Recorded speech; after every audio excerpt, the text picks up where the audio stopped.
I've been looking at anti-work and work reform on Reddit for months now, and they're saying like, workers of the world unite. Where are these leftist subreddits when the workers are uniting? Hold on, the anti-work Reddit says, why don't they say like non-workers of the world unite? Yeah, really. Isn't there a whole thing that they don't... The funny thing is that anti-work initially was this radical idea that no one should work. I don't want a job. It's the stupidest thing ever. And they try and act like they're smart. They're like, well, I was reading a book by Marx and he explains capital. When in reality, they're like lazy, living in their trashed apartments on, government benefits. And they're saying like, but I don't want to walk dogs anymore. 20 hours a week. And we saw that on Fox, and it was a PR disaster for them. But anti-work evolved into a work reform subreddit after the whole debacle where they did this interview on Fox and were exposed as being people who just didn't want to do any work and were kind of lazy. The work reform subreddit took off. Now, I agree with a lot of work reform. I think, the corporate structure in a lot of ways is a lot of really bad things. I think student loan debt has reached critical mass and the whole system is broken and needs to be totally reformed. But why aren't these people coming out and being like, hey, look, the workers are finally rising up. This is a really good thing. Why don't we stand in solidarity with the working class? Oh, because the actual working class don't believe in their far left psychosis, their insane policies. They never have. Right. Well, I mean, I think we got the first taste of this after Trump was elected, and it became apparent that right-leaning people tend to be more in touch with what your average working person actually wants, and the Democratic Party doesn't really represent those people. Now it's as clear as it's ever been, but this was not our first view of this. In like 2018, I had an opportunity to go back to Ohio and live in Ohio for a little while. I'd been in like LA before that, New York, Chicago. I'd been in these big cities. And at first I was back in I was living in a farm town in Ohio, and my friends were like, Trump. And I'm like, Trump, why? Like, right. What's going on? What?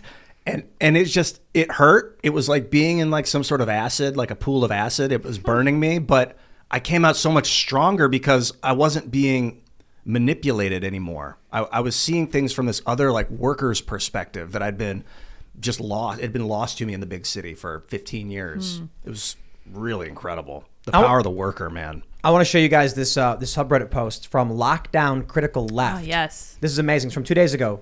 Cool Spectre wrote, workers are uniting in solidarity against an authoritarian government, and the left is against it.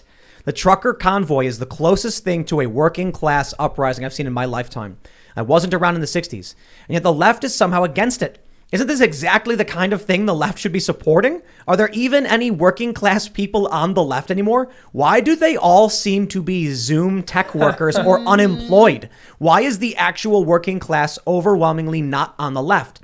It's really unsettling to see actual working class unity taking direct action against fascist mandates, and the left is taking the side of the fascists. Yep. Except for those of us who have been watching for the past 10 years, it's exactly what's been happening the whole time. Yeah. Well, it's also, I mean, to add another layer here, you have the left literally after, 2 years after the summer of love and these protests and all of this anti-police rhetoric, they are now like begging the police to come in and crack down on a workers. Yeah. Well, I guess the we went military. from ACAB. Yeah, now it's ATAB. Wow. It is Canada, so to be fair, it's a different country. But you're right. They have BLM protests in Canada too. Yeah, and Trudeau stood with them, and I'm sorry, kneeled with them. Yeah, kneeled with them. Yeah. So he bent the knee. Why isn't the working class returning the favor? Right. But of course, it's because BLM and these leftist groups never represented the working class in the first place. Yeah. So my favorite author is Terry Pratchett, and he has the perfect quote about this. He says, "People on the side of the people, capital T, capital P, always ended up disappointed in any case. They found that the people tended not to be grateful or appreciative or forward-thinking or obedient.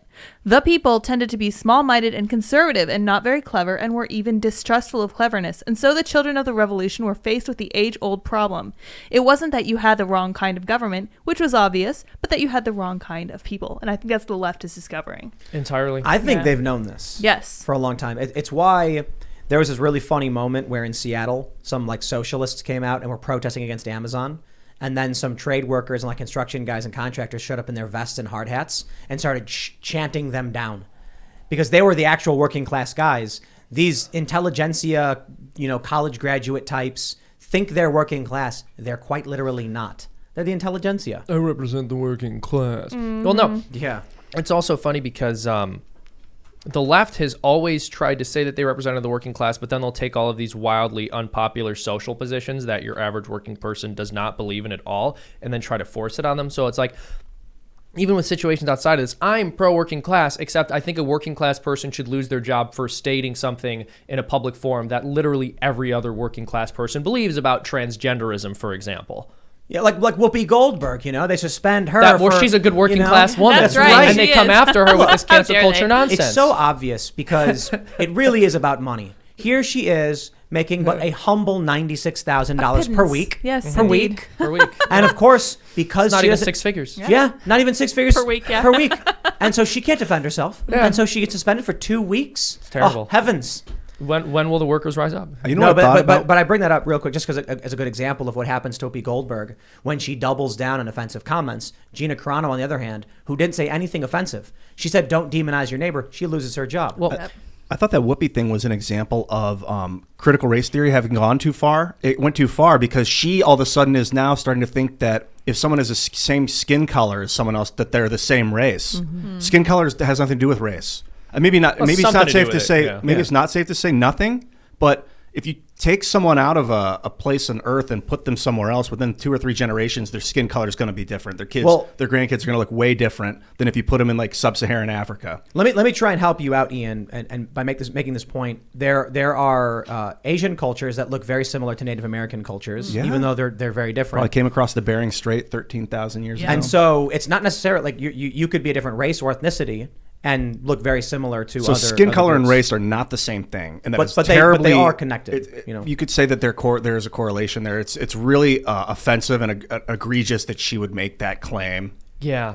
So there was, related to the way that the left views the working class, there was this book that I read when I was 17 that really informed my view on this, and it's called Intellectuals by Paul Johnson, and he sort of goes through the lives of many of the people who are held up as like the foundation or the foundational thinkers of modern society.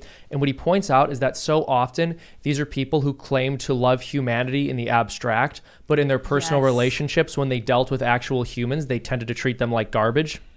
And I think there's a parallel here because the left tends to be much more likely to say, I want to change the entire world. I want to reshape the entire society and change how people think about things, change the way people treat each other.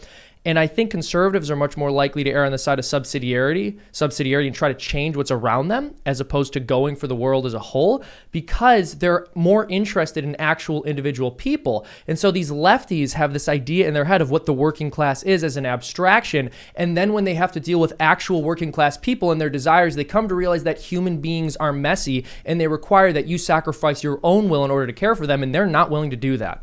I wonder if Marx has some good points about capital and stuff, and I wonder if ultimately a bad ideology. It's broken clock is right twice a day. But my point is, you get these college graduate people that some of the highest salary earners in the country, in the world, and they're greedy and jealous and angry and purposeless. So they feel like something is wrong.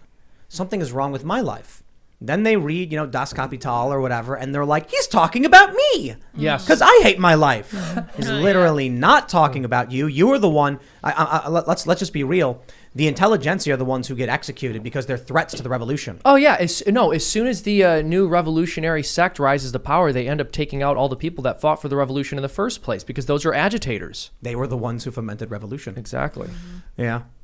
Can't have those people in your system. Nope. Well, we have this other post from Reddit.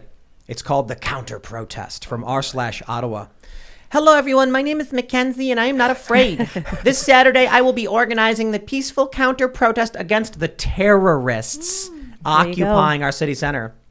Terrorism is defined as the unlawful use of violence and intimidation, especially against civilians in the pursuit of political aims. People are afraid. Our downtown workers are afraid to go to work. The police is afraid to act. The city has denied me an official protest permit citing COVID concerns. I am not afraid.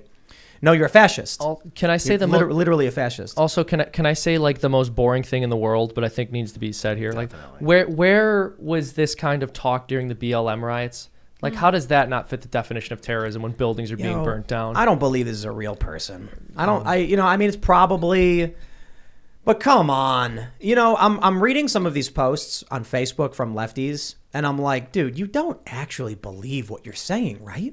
Like, you can't be that psychotic. No, they are. Yeah, it's a mix. Well, Right. look, what really is pissing me off right now is how they're like, the school banned the book Mouse. And I'm like, they literally didn't ban the book. They removed it from the curriculum. You know what we Does should... that mean the Gulag Archipelago has been banned as well? Oh no, they're banning they're banning anti-communist propaganda. What do we do? No, it's just not part of the curriculum. You know what I would say to everyone who's upset about Mouse? I think, and here's an idea, we should have curriculum transparency to ensure those right-wing fascists don't go meddling with curriculums in ways that parents aren't aware of. We should have curriculum transparency. I just saw that there was That makes some you far right, Ian. some Yeah, that pushback makes you far against right, that. sorry So, to tell you. so making the students' curriculum transparent to the world, is that what it is, or just to the parents? To the parents and to the Parents, community, yeah. yeah. To the community, meaning like it's on the internet for me to go look at. What, Yeah, like, anyone could see. Right. I'm open to Open it. source. Yeah, of course. Yeah. Why wouldn't you? Public what- schools. yeah, Here's something I don't know. Do you guys know how many books are in a curriculum? That's like a curriculum is like something they want you to read throughout the year, whatever. Yeah. It can't be that many. Yeah, it's No. like 4 or 5, maybe. Really, Max? just I 4 or don't know. 5. It's not Well, too many. I think maybe per class or something Yeah, like per class. that. Yeah. Like per English class. So I don't want to get wrapped up in that whole Mouse conversation again, but just in the context of what these people are saying, when I see this post and it's like, I am not afraid, these people are terrorists, it's like, dude, they're honking car horns, calm down. Yeah, you wouldn't What have are to you say talking I'm not about? afraid if you weren't afraid. You wouldn't be saying that. You're obviously afraid. That's why No, you no, typed, no, I am no. not afraid. No, I don't think it's a real person. You think it's an AI? No, No, A slider that you can be like, saying how it's- liberal, how left-wing do you want it? How authoritarian do you want it? You Ian, build can, it. the AI. The political If you company. put it all the way to the left, it gets you fired from your job. What I mean is this person is Guaranteed. lying. They're crafting a political message for political reasons. Man, I can't put anything past anybody these days. It's so much. I was buying it. Really? You were buying Because it. you've seen stuff like this before? No, what you were saying about the It's a scales. slider, Yes, yeah. I Right. think it might be an AI. Yeah. They Yes. took the political compass. No, and this is No, well I don't crafted think by that. a person, and it's probably someone who is liberal, left, whatever the Canadians call themselves. They don't have Democrats or whatever, and it's their version of establishment, communist, elite type, authoritarian across the board. And they were like, "What can we do to push back against this worker uprising?" Let's do a popular message. Let's post into, the city subreddit and then make people think it's a popular thing from a regular person. Mm-hmm. A regular person who's like, honking your horns is terrorism. Yeah, no. But when Black Lives Matter caused $2 billion in damages and killed around 30 people, maybe then we can call it terrorism. Thanks for checking out this segment from the Timcast IRL podcast. If you want to watch live, you can check out this channel Monday through Friday at 8 p.m. And don't forget to smash that like button, subscribe to this channel, and if you want more unfiltered and uncensored content with all of these guests, go to timcast.com and become a member. All of these guests you know and love in exclusive segments on our website where we are unrestricted in what we talk about, so you'll definitely not want to miss it. Thanks for hanging out. We'll see you all next time.